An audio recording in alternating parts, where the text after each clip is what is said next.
Hello everyone, কি অবস্থা সবার? আশা করি সবাই মোটামুটি ভালো আছেন, কারণ খুব একটা ভালো থাকার কথা না, কজ রাইট নাও বাংলাদেশের যে কন্ডিশন, আই থিঙ্ক কোনো সুস্থ মস্তিষ্কের মানুষ ভালো থাকবে বলে মনে হয় না।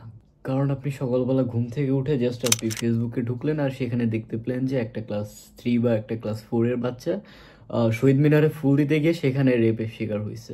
তারপর আপনি যখন একটু পরে ইউটিউবে ঢুকলেন, ইউটিউবে দেখতে পেলেন যে একটা অন্তঃসত্ত্বা নারী 7 মাসের অন্তঃসত্ত্বা হওয়ার পরও তাকে রেপ করা হয়েছে। তারপরে আপনি জানতে পারলেন যে একটা বাসকে ফার্স্টে ডাকাতি করা হয়েছে, তারপর ডাকাতি করা অবস্থায় দুইটা নারীকে জিম্মি করে তাকে সংঘবদ্ধ ধর্ষণ বা গ্যাং রেপ যেটাই বলি না কেন সেটা করা হয়েছে।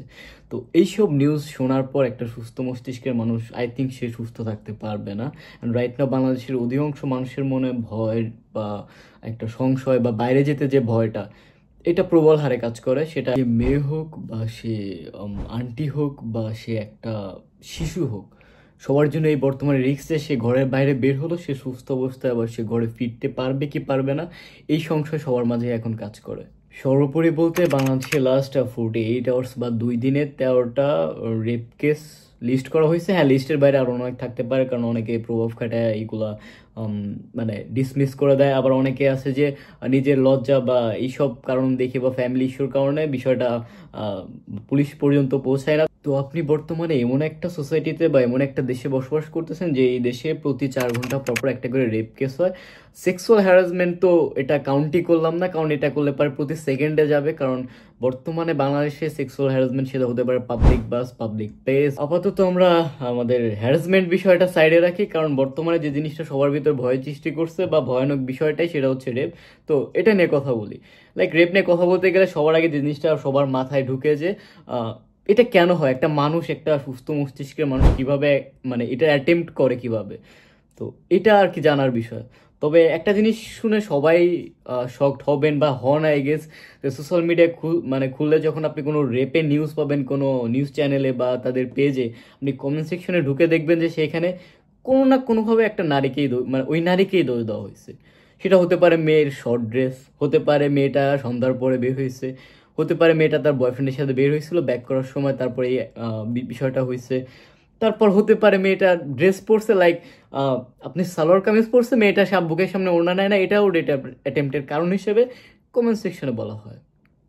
একটা জানি না একটা মানুষ কিভাবে মানে এই টাইপের থিঙ্কিং নিয়ে রাখে এবং এগুলো কমেন্ট করে মানুষের সামনে জানায়। আদৌ কি এই এইগুলা কি রেপের কারণ বা রেপ অ্যাটেম্পটের কারণ কি এগুলাই থাকে? মোটিভ কি এগুলাই থাকে যে একটা মেয়ে জাস্ট শর্ট ড্রেস পরছে যার কারণে তাকে রেপ করো, একটা মেয়ে সন্ধ্যার পর বের হয়েছে রেপ করো, একটা মেয়ে ওড়না বুকের সামনে ওড়না নেয় না এই জন্য রেপ করো? অ্যাকচুয়ালি অ্যান্সার হচ্ছে না, এইগুলার একটাও রেপ অ্যাটেম্পটের কারণ না।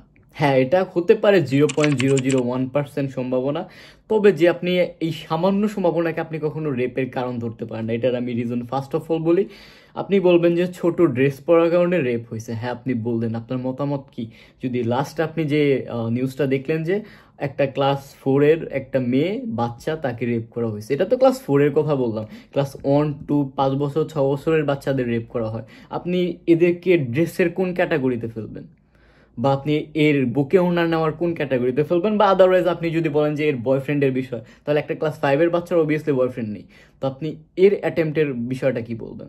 আপনি একটা গৃহবধূ যে 7 মাসের প্রেগনেন্ট, আপনি তাকে রেপ করতেছেন, তাহলে এইখানে আপনি এই সূত্রগুলো আপনি অ্যান্সারগুলো কিভাবে করবেন, মিলাবেন কিভাবে? সেকেন্ডলি আপনি জিম্মি করে সবাইকে জিম্মি করে লাস্টে 2টা মেয়েকে আপনি গিয়ে রেপ করলেন। তাহলে এখন বলতে পারেন যে এই রেপ কেসটা কেন হচ্ছে বা এটা টেন্ডেন্সি দিন দিন কেন বেড়ে যাচ্ছে? অবভিয়াসলি কোনো রিজন থাকে কোনো কিছু হওয়ার পিছনে। তো বাংলাদেশের প্রেক্ষাপটে আমার জন্য মনে হয় যে সব থেকে বড় রিজন সেটা হচ্ছে সবাইকে বিচারহীনতার বাইরে রাখা।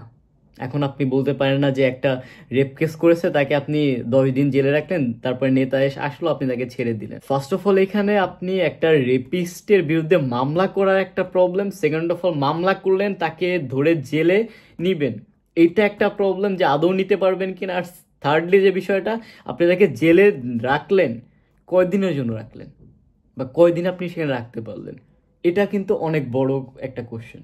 সো এই তিনটা দিক থেকে যখন আপনি সাকসেসফুল হবেন তখনই একটা রেপিস্ট বা এই রেপ মেন্টালিটি নিয়ে ঘুরে বেড়ানো লোকরা ভয় পাবে। আর দ্বিতীয় যে কারণটা আমার কাছে মনে হয় সেটা হচ্ছে মাদকের সহজলভ্যতা। লাইক আপনি গাঁজা বলেন বা আপনি ইয়াবা বলেন, এগুলো খুবই বাংলাদেশে এভরিহোয়ার, স্পেশালি সিটি যে এরিয়াগুলো আছে এগুলোতে এইসব জিনিস সব জায়গায় পাওয়া যায়, ওপেনে বিক্রি হয়। অনেক সব ড্রাগসের কারণে মানুষের মেন্টাল হেলথ কন্ডিশন অবভিয়াসলি ঠিক থাকে না, আর এইটার কারণে তার কন্ট্রোলে যে সেলফ কন্ট্রোলনেস এটা হারায় ফেলে, এবং এটার কারণে অনেকে দেখা যায় যে এই অ্যাটেম্পটে আগায় আসে। আরেকটা বিষয় যেটা এই রেপ টেন্ডেন্সিটাকে হাইপার লেভেলে নিয়ে যায় বা যেটা ভাইটাল রোল প্লে করে সেটা হচ্ছে বিকৃত ধর্মী যে পর্নোগ্রাফিগুলো থাকে। বর্তমানে সোসাইটিতে অনেকেই এই টাইপের পর্নোগ্রাফিতে আসক্ত। ডিফারেন্ট ডিফারেন্ট যে ফ্যান্টাসিগুলো থাকে যেগুলো শুধুমাত্র পর্নোগ্রাফিতেই পসিবল, রিয়েল লাইফে যেগুলো এক্সিস্ট করে না। তো এই রেপ টেন্ডেন্সি থেকে বের হতে অবভিয়াসলি আমাদের কিছু না কিছু করা উচিত। অবভিয়াসলি কিছু রুলস বা কিছু ওয়ে আছে যেগুলো থেকে আমরা এগুলো কমায় নিতে পারি। তবে এটা সব থেকে বড় যে বিষয়টা বা যেটা ভাইটাল রোল প্লে করবে সেটা হচ্ছে রেপিস্টের সর্বোচ্চ শাস্তি। এবং এটা যদি করা যায় যে সবার সামনে, তাহলে এটা আরো বেস্ট হয়। একবার অ্যাটেম্প্ট করতে গেলে অন্তত মাথায় একবার ভাববে যে না, আমি এটা করলে পারে আমার পরিণাম এটা হতে পারে, এটা ভেবে অনেকে থেমে যাবে। আর আরেকটা উপায় হচ্ছে যে নিজেকে সেফ রাখা। নিজেকে সেফ রাখতে নিজেকে ওয়ে জানতে হবে যে কিভাবে কি করলে পারে আমি এই অ্যাটেম্পটে পড়ার পরে এখান থেকে আমি বের হতে পারি। সেখানে এমন না যে তাকে জাস্ট দিলাম আর সাইড করে আমি চলে আসলাম, doesn't care, you can kill him, nobody cares. তুমি মেরে ফেললে পরে এখানে কোনো বিচার হবে না, কারণ ধর্ষণকারীকে যদি নিজেকে বাঁচানো অবস্থায় যদি ধর্ষণকারীকে মেরেও ফেলা হয় তার কোনো বিচার নেই। So if you can kill him. আর রেপটাকে যদি আমরা একদম সোসাইটি থেকে, এরিয়া থেকে, কান্ট্রি থেকে একদম যে উধাও করে দিতে চাই, তাহলে সেটা একটা জিনিসই পারবে, সেটা হচ্ছে সোশ্যালিজম। আপনি মানুষের যে বন্ধন, মানুষেরকে যে ভালোবাসার এই বিষয়টা আপনি সোশ্যালিজম থেকে আসবে। আমার মনে হয় এটা নিয়ে সবার সচেতনতা বাড়ানো উচিত, আর পারস্পরিক সম্পর্ক, সোশ্যালিজম এগুলো বাড়ানো উচিত। আর আমাদের যে পুলিশ প্রশাসন আছে এদের উচিত যে যত তাড়াতাড়ি সম্ভব অপরাধীকে ধরা বা রেপিস্টকে ধরা এবং সর্বোচ্চ শাস্তি দেওয়া। সেটা যদি জনসম্মুখে হয় তাহলে তো সর্বোচ্চ ভালো। আর এটাই একমাত্র পারে যে আমাদের এই টেন্ডেন্সিটাকে কমায় নিতে। আশা করি বাংলাদেশ খুব তাড়াতাড়ি এই প্রবলেম থেকে বের হতে পারবে এবং সবাই সুস্থ সুন্দর একটা সোসাইটিতে বসবাস করার মতো সুযোগ পাবে। তো আজকের মতো যাচ্ছি, সবাই ভালো থাকবেন এবং সেফ থাকবেন।